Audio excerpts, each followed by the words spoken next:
διαχρονικά και τόλισα όλα αυτά τα χρόνια και με διαφορετικές κυβερνήσεις, θα έλεγα. Δηλαδή, τόλισα ο ίδιος όταν με πιέζανε να μην προσφωνήσω τους συναδέλφους επειδή εκδήλωση θα γινόταν στο Κοινοβούλιο του Σκοπίου να μην τους πω θείο. Και μάλιστα, τους είπα βεβαίως, και μάλιστα επειδή το δέχτηκαν και αυτοί, πες του, πώς θα τσιπιάγω στα μέλη, στα ελληνικά τους ήταν. Λέει εντάξει, πες του, αλλά επειδή έθεσα εγώ ότι δεν θα το μεταφράσω, το είπα και ελληνικά και αγγλικά, οπότε το άκουσα.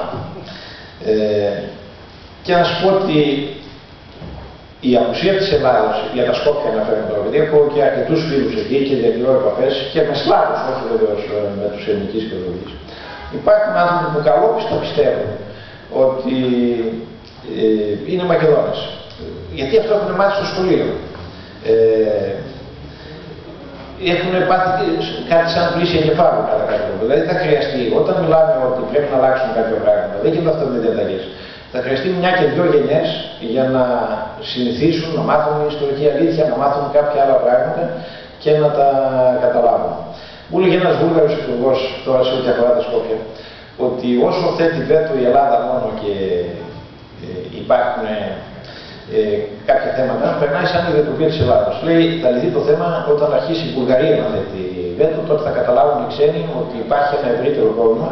Και εδώ να σου πω ότι και οι Βούλγαροι έχουν πρόβλημα με την έννοια ότι οικειοποιούνται τα σύμβουλα αγωνιστές που ήταν στο μακεδονικό αγώνα, εδώ τους ξέρουμε ότι ήταν Βούλγαροι. Τους οικειοποιούνται στα Σκόπια και υπάρχει ένα εσωτερικό πρόβλημα. Εκεί όμως, και να πω εδώ, λέω ότι για την ανυπεραξία πολιτική, τι κάνουν οι Βούλγαροι, παραδείγματος χάρη. Μου ανέλεγε ο Βούλγαρος διπλωμάτης ότι εμείς στοχεύουμε σε 40-50 χρόνια. Έχουν παροτρύνει αδελφοποιήσει σε όλων των πόλεων των Ανατολικών Σκοπίων με αντίστοιχες βουλγαρικές. Και όταν λέμε αδελφοποιήσει με τελετές κάθε χρόνο, με εκδηλώσεις, ανταλλαγές πολιτικών ομίλων κλπ. Δεύτερον, δίνουν εκατοντάδες υποτροφίες σε παιδιά από τα Σκόπια για σπουδές σε βουλγαρικά πανεπιστήμια. Λειτουργεί αυτό. Ακόμα και στο Αμερικάνικο Πανεπιστήμιο που είναι στο Βλαγκόεβι, και εκεί σπουδάζουν αρκετά παιδιά από τα Σκόπια, τα οποία τα είχα δει σε κάποια εκδήλωση. Και τρίτον, όποιος επικαλείται βουλγαρική καταγωγή του δίνει υπηκότητα. Έχουν δοθεί βουλγαρικές υπηκότητες σε δεκάδες χιλιάδες κατοίκους των Σκοπίων. Ο στόχος είναι, και βεβαίως συζητούν πολλοί από αυτούς, με την προοπτική ότι αποκτούν ταυτότητα χώρας μέλους της Ευρωπαϊκής Ένωσης και μπορεί να ταξιδέψουν, να πάνε μετανάστες στο εξωτερικό. Ο στόχος της Βουλγαρίας είναι ότι σε 30-40 χρόνια να μπορέσουν να ελέγξουν την κατάσταση και να μπορέσουν να τους οικειοποιηθούν. Βεβαίως, είναι μια πολιτική που μπορεί να πετύχει πολύ. Υπάρχει όμως μια συγκεκριμένη πολιτική και μια στόχευση για μετά από κάποιες δεκαετίες. Την ίδια στόχευση έχει και η Τουρκία.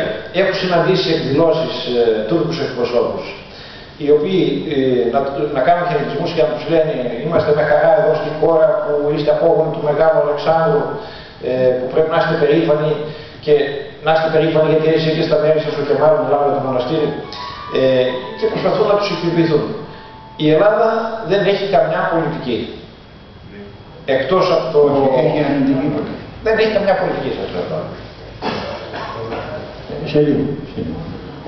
Λοιπόν, εγώ θεωρώ ότι η Ελλάδα δεν έχει απολύτως καμία πολιτική και αυτή η νυφαλιώτης και διαφορία νομίζω να είναι χειρότερη από τον έχει αρνητική πολιτική. Λοιπόν, παρακαλώ. Ήθελα να ρωτήσω το εξής. Σαν νομικός να μου εξηγήσετε, αν κάποιος έχει ένα ανεγνωρισμένο ιδεχθή εχθρό, πώς θα αντιμετωπίσει? Δεν εννοώ και η ερώτηση αυτή. Τι εννοείται καταρχήν, για πες μου. Εγώ πιστεύω ότι ο ανεγνωρισμένος ιδεχθής εχθρός του ελληνισμού είναι το κράτος αυτό. Κοιτάξτε, ο ελληνισμός διέπρεψε πάντοτε όχι ως οργανωμένο κράτος. Είναι ο οικουμενικός ελληνισμός. Δηλαδή, οι άνθρωποι είναι. Όλοι εμείς. Δηλαδή, ο καθένας μας, αν το εξαρτώνται τα πράγματα από το κράτος. Όχι κρατική οντότητα, δεν προηγείται. Το κράτος έχει μια φοβία. Έχει μια φοβία. Σας είπα και πριν, όταν με τον πρόεδρο των Σαργαντών Βουλγαρίας είχε ζητήσει να μας δει ο πρόεδρος του Ιδρύματος Ωνάης, ο Μακαρίτης, ο Παπαδημητρίου, ο οποίος... Ναι, έχει χρόνια. Ο γιος του είναι πρόεδρος, ναι. Και ο οποίος με είχε δει σε μια συζήτηση παλιά, γιατί είχε μια εκπομπή απόψε τα μεσάνυχτα. Και έτυχε να με δει και με πήρε και μου λέει τι μπορώ να κάνω και τον είδαμε. Και λέει θα αναλάβουμε εμείς να κάνουμε ένα τυπογραφείο, να βγαίνει περιοδικό και υπό τον όρο ότι θα συμφωνήσει το Υπουργείο Εξωτερικών. Το Υπουργείο Εξωτερικών παρόντουσαν άτομα, ήταν ο Γρηγόρης Ινιώτης τότε, θυμάμαι αρμόδιος, ο οποίος είχε διαφωνήσει ο Πάγκαλος, νομίζω ήταν αυτός ο υπουργός τότε, και είπε να μην δημιουργήσουμε θέμα με την Βουλγαρία. Υπάρχει μια φοβία αδικαιολόγητη. Αλλά οι προσπάθειες που έγιναν από συλλογικούς φορείς, και το λέω αυτό, ότι δεν έχει νόημα να ασχολούνται με τους Σαρακατσάνους της Βουλγαρίας και να σκοπίουν οι Έλληνες Σαρακατσάνοι. Διότι αυτό δείχνει προς αυτούς αυτό που τους λένε οι Βούλγαροι, ότι είστε ένα άλλο έθνος, δεν έχετε σχέση με την Ελλάδα. Δηλαδή, μεγαλύτερη αξία έχει και αυτό τους παρότι να σε εκδηλώσεις που κάνουν στο αντάλλαγμά τους, να καλούν χορευτικά συγκροτήματα, ποντιακά, κριτικά, τοπικά από τη Θράκη, για να φαίνεται ο ενιαίος ελληνισμός, ότι δεν είναι κάτι το ξεχωριστό. Γιατί διαφορετικά είναι σαν να δικαιώνουμε αυτούς που λένε ότι μόνο οι ομόφυλοι από την Ελλάδα ασχολούνται μαζί σας. Γι' αυτό είναι μεγαλύτερη προσφορά, όπως επίσης μιλάμε για τα ανθρώπινα δικαιώματα. Δεν έγινε καμιά συστηματική καταγραφή τι έγιναν όλα αυτά τα χρόνια. Δηλαδή, στα Σκόπια, αυτοί που έχουν μείνει, που τους άλλαξαν ονοματεπώνυμα, που δημεύτηκαν η περιουσία τους, που κάποιοι από αυτούς φυλακίστηκαν. Δεν έχει γίνει καμιά καταγραφή για να προβληθεί προς τα έξω και να φανεί αυτή η διαδικασία της μακεδονοποίησης που έγινε για τα Σκόπια. Ή η προσπάθεια που έγινε από τη Βουλγαρία για την βουλγαροποίηση. Και βεβαίως βγήκαν κάποιες δικαστικές αποφάσεις τώρα από κάποιους. Ο πρώτος πρόεδρος των Σαρακατσάνων που είχαμε στη Βουλγαρία λεγόταν Δημήτριος Γρήβας. Δήμητρα Κρυβόφ τον γράφαν. Και έκανε αίτηση στο δικαστήριο και λέει ότι εγώ είμαι Έλληνας στην καταγωγή, οι πρόγονοι μου ήρθαν από τα Άγραφα πριν 200 χρόνια, στο κοινωνικό μου περίγενο έτσι με ξέρω. Και το δέχτηκε το δικαστήριο και λέει το δικαίωμα στο όνομα και στο επώνυμο είναι και προσωπικό και κυρίως η πραγματική κατάσταση πρέπει να αναγνωριστεί κοινωνικά και διατάθηκε το ληξιαρχείο να κάνει αυτή την διόρθωση. Και εδώ να σας πω το περίεργο που γίνεται, επειδή στους Σαρακατσάνους στη Βουλγαρία έχουν με τις αλλαγές των ονομάτων βάζαν το Χρήστος ο πατέρας Χριστό το επώνυμο, δεν βγάζουν άκρη. Στις εταιρείες που κάνουν βάζουν σαν διακριτικό τίτλο το ελληνικό επώνυμο. Δηλαδή έβλεπα κάποιον μεγάλος επιχειρηματίας Ιβάν Τερζιέφ, Γιάννης Ράφτης, η ανώνυμη εταιρεία που είχε ήταν Ράφτης ανώνυμη εταιρεία. Χρησιμοποιούν ως διακριτικό τίτλο τα ελληνικά επώνυμα. Ο κύριος Παπαϊκονόμου. Καταρχάς ήθελα να πω ότι το ελληνικό κράτος δεν νομίζω ότι είναι απλά φοβικό ή αδιάφορο. Δυστυχώς είναι σε πολλές περιπτώσεις σχεδόν εχθρικό, για να μην πω απόλυτα εχθρικό. Θα αναφέρω μόνο δύο παραδείγματα. Την περίπτωση του προξένου του κυρίου Οικονόμου στην Αλβανία, ο οποίος όταν πήρε μία θέση υπέρ των ελληνικών συμφερόντων, το Υπουργείο τον απέπεψε από την Αλβανία. Το δεύτερο, την περίπτωση της ανεκδιήγητης εκείνης Ελληνίδας πρεσβευτού στη Φυρόμ, η οποία έκανε δηλώσεις εναντίον της Ελλάδος. Το τρίτο που θέλω να αναφέρω είναι ότι ναι μεν, όπως ξέρετε, υπάρχει αυτή η εντολή και έγινε στις Ηνωμένες Πολιτείες, σταμάτησαν οι εκδηλώσεις για οικονομικούς λόγους να γιορτάζεται 25η Μαρτίου ή 28 Οκτωβρίου, αλλά διαθέσαμε κονδύλια και τα προξενία και μάλλον οι πρεσβείες μας στην Αμερική, η πρεσβεία μας, γιόρτασε την επέτειο του Ολοκαυτώματος. Τώρα μας έριξε στα βαθιά νερά. Να σας πω κάτι, έχουν ένα φόβο να μην δημιουργήσουμε θέμα. Και τους έλεγα, εγώ είχα ασχοληθεί ιδιαίτερα με το θέμα και με ξέρετε σε όλες τις χώρες. Έχω ένα δίκτυο φίλων, εν πάση περιπτώσει, που συνεργάστηκα μαζί τους. Μα λέω, κάναμε την Ένωση Βαλκανικών Δικηγορικών Συλλόγων, εγώ ήμουν υπεύθυνος που την προσπαθήσαμε. Δεν αντιμετώπισε κανένα πρόβλημα. Και ίσα ίσα τους έφερα σε επαφή και με τους ελληνικής καταγωγής πληθυσμούς εκεί. Ανοιχτοί άνθρωποι σε όλες τις χώρες και θυμάμαι τον πρόεδρο των δικηγόρων Αλβανίας που έλεγε ότι εμείς είμαστε σαν μικρά παιδιά, σαν να είμαστε 5 χρονών. Πάρτε μας από το χέρι να μας πάτε στην Ευρώπη. Δείξτε μας τον δρόμο. Που δέχονταν και αναγνώριζαν τον πρωταγωνιστικό μας ρόλο και δέχονταν να έχουμε οι εννοήσεις αυτές και μόνη μέτρα από τη Θεσσαλονίκη και να γίνουν εκδηλώσεις. Και είχαμε συζητήσει να καθιερώσουμε στο Βελιγράδι, παραδείγματος χάρη, που θα αναπόθηκε ο Ρήγας κυρίως στον πύργο Νεβόλιτσα, να γίνονται εκδηλώσεις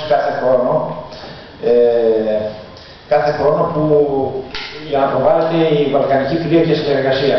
Και να σου πω και κάτι με την άλλη ιδιότητα του Προέδρου του Κρατικού Θεάτρου, όταν με επιστρατεύσαν το 2007, πάλι για να προβληθεί, για να υπάρχει η ελληνική παρουσία εκεί, είχαμε κάνει την Ένωση Θεάτρων Νοτιοανατολικής Ευρώπης. Και αυτό είναι το σημαντικό, ότι η συμφωνία ήταν ότι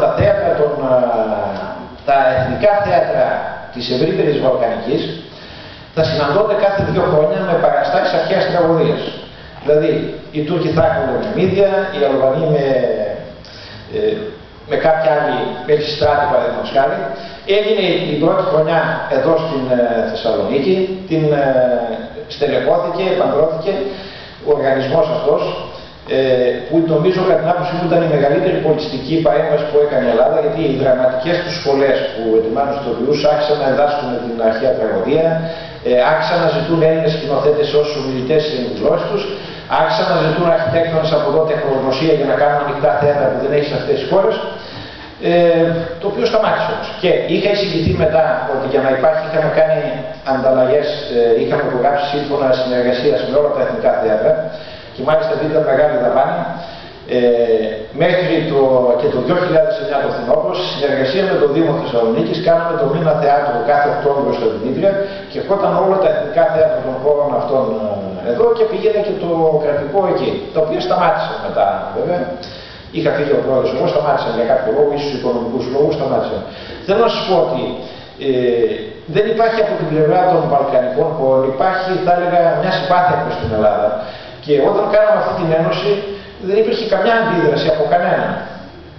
Όλοι είπαν ναι, βεβαίως, ότι θα πρέπει να μάθουμε την αρχαία τραγωδία, θα πρέπει να συναντώμεθα, να μας βοηθήσετε, να προβληθούν τα ελληνικά γράμματα. Μπορούσαν να γίνουν πάρα πολλά πράγματα, τα οποία δεν έγιναν γιατί δεν υπάρχει πολιτική. Ο κύριος Κάρκας. Ήθελα να σας ενημερώσω και να σας πω, δεν ξέρω αν το γνωρίζετε. Το 1942 έκαναν οι Γερμανοί απογραφή στην Πύρο για τον ελληνικό πληθυσμό. Και βρέθηκε σε αυτή την απογραφή, η οποία ήταν γνήσια και πραγματική, 300.000 πληθυσμός Ελλήνων. 300.000. Το πιο μεγάλο τμήμα αυτού του πληθυσμού ήταν Ελληνόπουλοι. Το 1900, όταν πέθανε ο Κωνσταντίνος Καραμανλής, ανοίχθηκε βιβλίο συλληπιτηρίων στα Σκόπια και υπέγραψαν συλληπιτήρια στην ελληνική γλώσσα 2.800 Σκοπιανοί. Και έμειναν κατάπληκτοι όλοι οι υπάλληλοι της πρεσβείας που δεν περίμεναν τόσο μεγάλο αριθμό Ελλήνων που ήξεραν και γραφή. Και τέτοιο ήθελα να σας πω, ότι ο Δημήτρης Αλεξάνδρου, ένας συγγραφέας σχετικά με την μειονότητα του ελληνισμού που υπάρχει στα Σκόπια, είχε πει ότι πήγε σε πάρα πολλούς βουλευτές και υπουργούς εξωτερικών της Ελλάδας για να φιλοξενήσουμε όταν γινόταν οι εκδηλώσεις σχετικά με την πολιτισμική πρωτεύουσα της Ευρώπης όταν ήταν η Θεσσαλονίκη, να προσκαλέσουν τους Καλάς, ελληνική φυλή που ζει στα Ιμαλάια, και αρνήθηκαν όλοι πεισματικά και ξοδέψαμε ένα σωρό λεφτά για άσχετες εκδηλώσεις και ανόητες. Δυστυχώς αυτή είναι η πολιτική και η άκρη της ελληνικής πραγματικότητας που υπάρχει στα Σκόπια από το ελληνικό κράτος. Ο κ. Παπαϊκονόμου. Να συμπληρώσω κάτι ενδιαφέρον. Ζητήθηκε να πάει αρχαιολογική αποστολή στους Καλάς από την Ελλάδα. Και το ελληνικό κράτος, το πλούσιο την εποχή εκείνη κράτος, δεν δέχτηκε για λόγους οικονομίας. Και όμως οι πάρτοχοι της Φυρόμ στείλανε αρχαιολογική αποστολή γιατί θέλουν να τους οικοποιηθούν και αυτούς. Να σας πω κάτι, όταν συζητούσαμε την ελληνική αντιπροσωπεία, τη διπλωματική που είναι στο αυτή, και μου ανέφεραν ότι δίνουν 3 φωτογραφίες του χρόνου και λέω, μα τη Ρουμάνια. Αλλά λέει δυστυχώς δεν υπάρχουν χρήματα, δώστε κι εσείς. Λέω θα δώσω δικηγορικό συμβοσμία, αλλά ολόκληρη η Ελλάδα, η πλούσια Ελλάδα, η ευημερούσα και την αυτή, μπορούν και δίνουν υπάφτωχοι η Ρουμάνια 65 και η Ελλάδα δεν δίνει. Δεν έδινε η Ελλάδα. Ούτε έδινε υποτροφίες να έρθουν να σπουδάσουν εδώ τα παιδιά. Και τα παιδιά που τους ανάγκαζαν που σπούδαζαν εδώ από τη Βουλγαρία, τους ανάγκαζαν και πλήρωναν και κάποια στοιχειώδη δίδακτρα. Και γι' αυτό και ερχόταν παιδιά από εύκολες οικογένειες και τους ανάγκασαν μετά το 2000 και το σταμάτησαν. Εγκληματικό λάθος σας έλεγα εγώ. Διότι όσο συνεχιζόταν αυτή η ροή, τόσο περισσότερο δυνατόν. Και αυτό θα μπορούσε να γίνει στα Σκόπια. Να έρχονται παιδιά από εκεί για σπουδές στην Ελλάδα.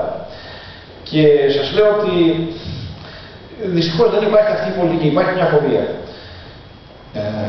Θέλω εδώ να σας ενημερώσω ότι μια προσωπική δραστηριότητα της Βιολέτας του Αθανασίου κρατάει εδώ περίπου έναν αριθμό 15 παιδιών από την περιοχή των Σκοπίων γύρω από την Αγρίδα και το μοναστήρι και είναι φοιτητές του Αριστοτελείου Πανεπιστημίου αυτή. Νομίζω τώρα